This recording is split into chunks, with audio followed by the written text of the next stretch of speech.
Hong Kong has imposed its toughest restrictions yet as Omicron threatens its COVID-0 policy. The city has reported more than 620 infections, hitting a record high. For the first time, the government is restricting the size of private gatherings. Group sizes in public will be limited further. Unvaccinated people will soon be banned from more public facilities. Hong Kong's leader Carrie Lam says the best option for now is to follow Beijing's zero strategy to contain outbreaks as quickly as possible. Deborah Wong reports. Chief Executive Carrie Lam has announced further tightening of COVID-19 restrictions as a result of a spike in infections following the Chinese New Year holidays. I hope we all realize that the time has come for Hong Kong to take some tough measures.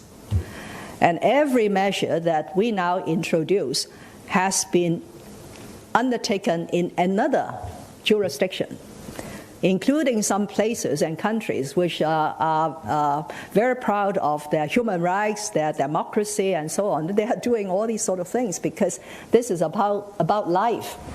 For the very first time, the city is putting a ban on private gatherings. Only up to 2 households can gather at any one time.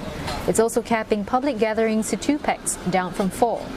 Hong Kong's daily COVID cases has hit a historic high of over 600 on Monday, and experts are saying that it will hit 1,000 very soon. So the government is doing all it can to suppress the current wave. In fact, Chief Executive Carrie Lam says the administration is prioritizing public health safety over individual freedom. Places of worship and hair salons will be ordered shut till 24 February, on top of existing closures at gyms and beauty parlours. While only those vaccinated can visit restaurants, malls and government-subsidized places like daycare centres from the 24th. Residents are not exactly surprised that the city is taking such sweeping measures, given the incremental tightening over the last month. I think government have their reasons for that, and it's for. I believe they have these rules for everybody's safety as well. And hopefully they will eventually lift those bans and people will have a normal life.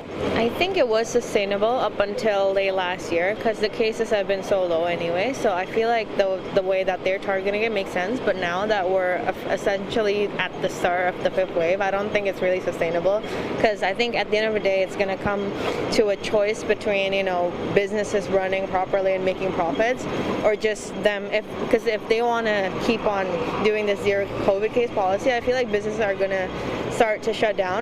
Hong Kong is still sticking to a dynamic zero COVID policy, a strategy that the mainland has taken on and, most recently, warned the city against abandoning it if it wants to reopen borders with China. China's chief epidemiologist with the Chinese Center for Disease Control and Prevention, Wu Zhenyou, recently said that herd immunity, the premise for treating COVID as an endemic, does not prevent mutated strains of the virus from entering the country. And so it's unlikely their strategy will change soon, even if vaccination rates do go up. But where China's approach involves compulsory testing and strict lockdowns, Hong Kong has veered away from universal testing, saying that it will put a strain on resources. As it is, it's already tapped on the mainland for manpower as it enhances surveillance testing on sewage samples. But Hong Kong will be issuing rapid test kits to everybody should they wish to get themselves checked for peace of mind. The city will announce more details on its 26 billion Hong Kong dollars worth of relief measures next week. Deborah Wong, CNA, Hong Kong.